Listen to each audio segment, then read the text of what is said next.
বৃশ্চিক রাশি 2026 মার্চ মাস কেমন যেতে চলেছে আপনার গোচরের স্থিতি। আমরা এখানে দেখতে পাচ্ছি যে বৃশ্চিক রাশিদের জন্য কিন্তু কেরিয়ারে সুইচ অথবা একটা চাকরি করতে করতে যারা অনেক দিন ধরে চেষ্টা করছেন যে অন্য কোনো কোম্পানি জয়েন করবেন বা অন্য কোনো জায়গায় খুঁজছিলেন, সেখানে কিন্তু সুইচ করার সুযোগ মার্চ মাস কিন্তু আপনাদের জন্য আনতে পারে। যে ইন্টারভিউজ গুলো দিচ্ছিলেন, যেখান থেকে কোনো রকম ভাবে কোনো সাড়া পাচ্ছিলেন না, সেই নকিং অন দ্য ডোর ব্যাপারটা কিন্তু মার্চ মাসে আসতে চলেছে। তো এখানে কাজে লাগাতে হবে বুদ্ধি এবং ইন্টেলিজেন্স, স্মার্ট ওয়ার্ক করতে হবে, তবেই কিন্তু সেই লক্ষ্যে পৌঁছানো যাবে। এখানে দেখা যাচ্ছে গৃহ থেকে দূরে যাওয়ার একটা কম্বিনেশন তৈরি হচ্ছে।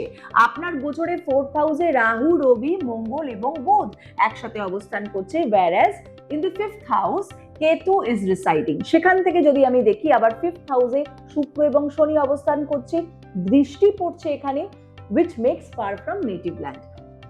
আরো কিছু জিনিস, আপনার অষ্টমে কিন্তু জুপিটারও রয়েছে। তার মানে জুপিটার যখন অষ্টমে রয়েছে, আপনার একটা হিডেন ইনকাম অথবা আনসার্টেন গেইনস, কোনোভাবে হিডেন কোনো প্রপার্টি হতে পারে, অথবা ধরুন ইনহেরিটেন্স অফ প্রপার্টি। যদি বাবার কোনো পৈতৃক সম্পত্তির কোনো ঝামেলা, মুকদ্দমা বা মামলা চলছিল, সেখান থেকে একটা কোনো হিয়ারিং থেকে একটা কোনো স্টেজ আপ হয়ে যাওয়া, একটা নমিনাল একটা সলিউশনও কিন্তু মিউচুয়ালি পেতে পারেন। এই অ্যাডভান্টেজটাও থাকবে। গুরুজনেদের সাথে ভালো ব্যবহার করে তাদের সাথে রিলেশনশিপ ভালো রাখাটা একটা টিপসের মধ্যে পড়ে, কেন কি রবিটাকে এখানে স্ট্রং রাখতে হবে।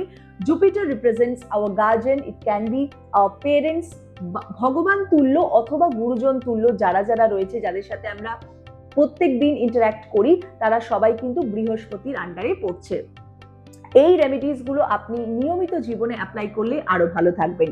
যারা পড়াশোনার মধ্যে রয়েছেন তাদের জন্য আমি খুব একটা খারাপ দেখতে পাচ্ছি না, তবে হ্যাঁ, এক্সপেক্টেড মার্কস থেকে যে কোনো একটা সাবজেক্টে কিন্তু বঞ্চিত হওয়া যেতে পারে, সেটার একটা চান্সেস থাকবে, তবে সেটা ইন্ডিভিজুয়াল হরোস্কোপ এবং দশার উপরে ডিপেন্ড করছে।